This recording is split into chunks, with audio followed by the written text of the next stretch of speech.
માંગો છો? Thank you very much.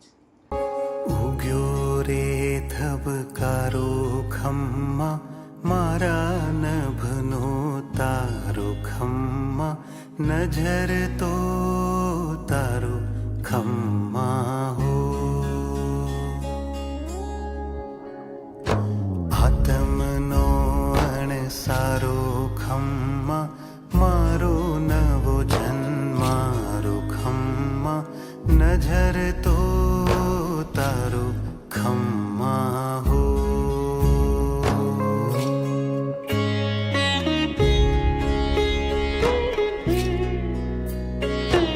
જય શ્રી કૃષ્ણ. મારું નામ પટેલ ગીતા છે. મારે પ્રોબ્લેમ હતા, મતલબ મારા મેરેજને. જય શ્રી કૃષ્ણ. હાય, મારું નામ પટેલ ગીતા છે. કેમ છો બધાય? બધા નુકા બેસ્ટમાં આવે એટલે તો બેસ્ટ જ હોય ને, બરાબર ને? હે, હવે મારો પ્રોબ્લેમ એ છે કે મારે ગાયનિક પ્રોબ્લેમ હતો. મારા મેરેજને 23 વર્ષ થઈ ગયા છે, બરાબર. પણ પહેલાં મેં ઘણી દવાઓ કરી ચૂકી છું. 15થી 17 વર્ષ પહેલાં મેં 5 લાખ તો IVFમાં ખર્ચ્યા હતા. 2 વાર કરાયું તોય મને રિઝલ્ટ ના મળ્યું. બાકી બીજા ડૉક્ટરોની પાસે હું ગઈ તો પણ મને રિઝલ્ટ ના મળ્યું. પછી મારી મમ્મી જતી હતી નુગા બેસ્ટમાં, તો એણે મને કીધું કે બેટા તું થોડો તો ટ્રાય કર, કે તું બધું કરી ચૂકી છું, બરાબર, તો તું થોડો ટાઈમ આવી કે. એટલે હું પાછળ થોડો ટાઈમ ગુરુકુલ જતી હતી.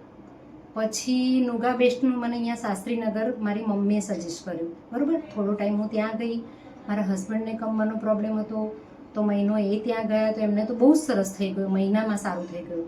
પ્લસ મારા સાસુને બી એવો પ્રોબ્લેમ થઈ ગયો કે પછી મેં કીધું કે મમ્મી તમે થોડો ટાઈમ જાઓ, તમે જોઈ લો કે તમને કેવું છે. એમને બી પગમાં પ્રોબ્લેમ થઈ ગયો હતો. તો મમ્મી વળી કે હું કાલે નહીં આજથી જ જાઉં કે. તો મમ્મી ત્યાં ગયા, એમને 3 મહિના થેરાપી લીધી તો એમને તો બહુ જ સરસ થઈ ગયું. 1 દિવસ બી એ નહોતા પાડતા. પછી મારો પ્રોબ્લેમ આવ્યો કે પછી મારા સાસુએ જ કીધું કે બેટા તું આટલું બધું તું કરી ચૂકી છું, 15થી 17 લાખ તો મેં ખર્ચ્યા જ હશે કદાચ એમ. તે છતાંય 0 રિઝલ્ટ હતું મારું એમ. કેમ કે મારા ગર્ભાશયનો પ્રોબ્લેમ હતો, ગર્ભાશય સ્મોલ હતું મારે. પછી મેં થોડો ટાઈમ શાસ્ત્રીનગર હું ગઈ અને મેં થોડો ટાઈમ થેરાપી ત્યાં લીધી. પછી મેં બેડ ઘરે લઈ લીધો કે ના સારું છે મને બી, કેમ કે ઘરે લઉં તો 3 ટાઈમ લઈ શકીએ. પછી હું મારા હસબન્ડ રેગ્યુલર ઘરે થેરાપી લેતા હતા. પછી મને નુગા બેસ્ટમાં હું મહિનો ગઈ, હું મારા હસબન્ડ મહિનો ગયા. ત્યાંથી લેક્ચરો આપ્યા અને ત્યાં સમજાવવામાં આવ્યું કે મારા હસબન્ડનો તો ટાઈમ હોય નહીં, તો કે એના કરતાં તમે ઘરે જ બેડ વસાવી લો તો શું મારા હસબન્ડ બી લઈ શકે, હું મારા ટાઈમે લઈ શકું. ફાઇબોલ જે રીતે સમજાવી છે એ રીતે હું મૂકીને બી લઈ શકું, એ હું ઘરે જ કરી શકું એમ. એટલા માટે મેં ઘરે બેડ ખરીદ્યો. પછી મેં શાંતિથી થેરાપી, હું મારા હસબન્ડ લેતા હતા થેરાપી. અને જે વસ્તુ શક્ય નહોતી એ વસ્તુ શક્ય થઈ. જેમ કે ચમત્કાર ગણો કે જે ગણો. મારી મા બી મને કહેતી હતી કે બેટા તું બેસ્ટમાં નુગા બેસ્ટની થેરાપી લે અને બેડ ઉપર સૂ તો તું એવું જ માન કે હું મારી માના ખોડામાં સૂતી છું એમ. એટલે બહુ સરસ રિઝલ્ટ મળશે. અને હું તો હંમેશા એવી રીતે સૂતી હતી કે ના હું મારી માના ખોડામાં સૂતી છું. જેમ માના ખોરામાં પ્રેમ મળે છે એવી રીતે મને સાચું સરસ રિઝલ્ટ મળ્યું છે, બેસ્ટ રિઝલ્ટ મળ્યું છે. કે ભગવાન ઈશ્વર ગણો કે દવા ગણો કે દુવા ગણો. થોડી દવા બી મેં કરી અને નુગા બેસ્ટથી મને બેસ્ટ રિઝલ્ટ મળ્યું છે. કે મને ભગવાને 23 વર્ષે નુગા બેસ્ટથી મારે બાબો આવ્યો છે. એટલા માટે હું બધાને કહું છું કે ખરેખર બેસ્ટ વસ્તુ છે. ઘરે પરચેસ કરો તો ઘરે આપણે આપણી રીતે થેરાપી લઈ શકીએ એમ કહેવાનો મતલબ. ભલે સેન્ટરમાં તો સરસ જ આપે છે આપણને, સારું જ છે, પણ ઘરે લઈએ તો 3 ટાઈમ લઈ શકીએ. સવારે વહેલા ઉઠીને જે પ્રમાણે લેક્ચરમાં આપણને સમજાવે છે એ પ્રમાણે આપણે લઈ શકીએ એમ ઘરે. કહેવાનો મતલબ કે બહુ સારું છે, બેસ્ટ રિઝલ્ટ છે આનું. અને મને તો મળ્યું છે, મેં અનુભવ કર્યો છે કે ના બેસ્ટ વસ્તુ છે આ તો, કે ઘરે વસાવી જ જોઈએ. મારે તો ઘરમાં ફ્લોરિંગ કરવા માટે પૈસા નહોતા, પણ એ મેં ના કરાયું. પહેલાં મેં કીધું ના મારે પહેલાં આ લેવું છે. એટલા માટે મેં પહેલાં થેરાપીનો બેડ વસાવ્યો અને મને ખરેખર સરસ રિઝલ્ટ મળ્યું કે ના મેં સાચું ડિસિઝન લીધું છે. કે ભલે હું તો કહું છું દાગીનો એક વેચીને બી વસાવવું જ જોઈએ વસ્તુ. કેમ કે કહેવત છે ને કે પહેલું સુખ તે જાતે ન રહે, એ ઘરડાઓ કહે છે ને, એટલે સાચી વસ્તુ છે. અત્યારે બી મને ખરેખર હવે મેં પાછું સ્ટાર્ટ કર્યું છે થેરાપી લેવાનું. મને બહુ સારું છે, એનાથી મને ખરેખર સરસ રિઝલ્ટ મળ્યું છે. મારી એજ 48 યર્સ છે. આટલી ઉંમરમાં મને રિઝલ્ટ મળ્યું છે એ નુગા બેસ્ટથી જ મળ્યું છે. આ રહ્યું મારું રિઝલ્ટ.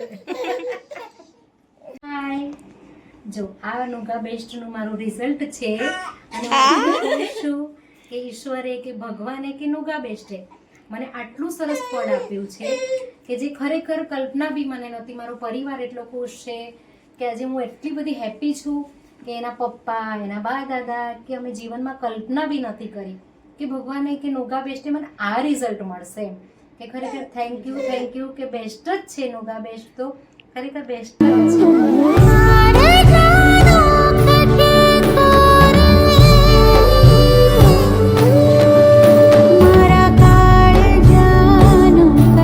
મારે બી સંતાન નહોતું એટલે વિચાર કર્યું કે આનું આપણને રિઝલ્ટ મળે તો આપણે બી થોડા પૈસા ખર્ચવામાં કઈ વાંધો નહીં, એટલે પછી બેડ લેવા સાહસ કર્યું.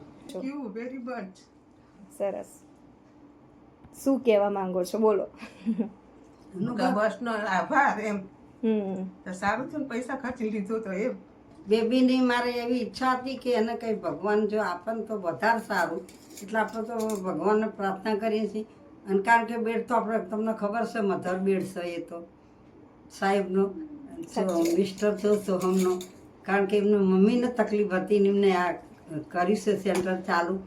અને મને તો બધી જો કે ખાસી ખબર છે કે આ બધા ખાસા દેશોમાં આપણો સેન્ટર ચાલે છે. જે ભગવાને જે કર્યું ખરેખર અમારે તો બેબીના ઘરે આટલું આ ભગવાને આપ્યું એટલે અમે બહુ ખુશી છે, બહુ ખુશી છે. સાચી વાત છે. 23 વર્ષે એને ભગવાને આપ્યો પાણી. અખંડ રહેજો રે અજવાળા, ઓ આકાશે રેવાવાળા, લખજો હે તેથી ખેના લેખ. હારું તુજ પર હારું ખમ્મા, વારું જીવતર વારું ખમ્મા, નેહથી નિહારું ખમ્મા હો.